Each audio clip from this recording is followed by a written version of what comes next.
Hello there, guys.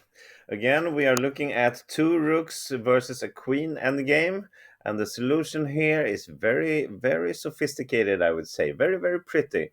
White to move and win this with our two rooks versus the queen. And of course, I want to know if you can find out on your own how to do it. So pause the video now, check this on your own, analyze all the moves, and see if you can see if how white wins this. All right, go ahead. And welcome back. All right, so obviously in positions like this, we cannot be inactive. If we don't do anything aggressive, black will just start checking us here or here or here, and we will end up in a position where there will be perpetual checks, and we have to settle for a draw.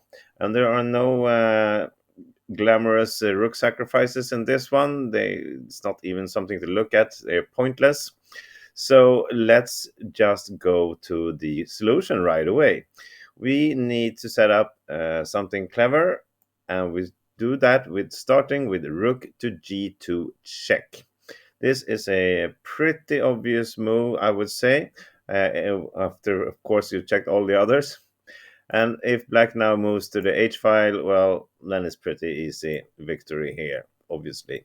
So after rook g2 check, black king is forced to go to f8, and now it's where the fun begins, because we have something called a windmill, and I will explain it to you if you don't know what it is.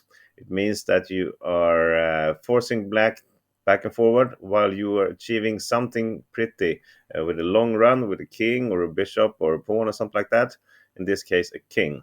So we follow up with a check, moving the king to a discovered check like this, and the black king can obviously not go to the e file.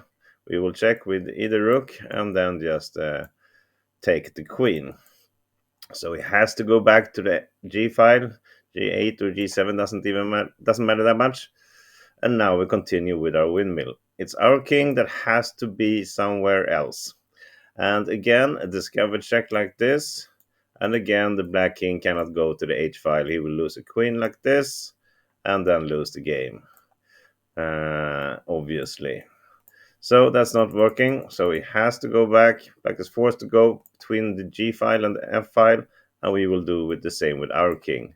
Another check, another move to the G file. I'm now looking at black king just following ours. It's not necessary. He can stay up here, but the solution will be the same. And we do another discover check like this. And of course, again, he is forced to go to the F file. And the point of all of this, our walk with the king, well, it started here, I would say, is to end up hidden in a perfect spot here on G1.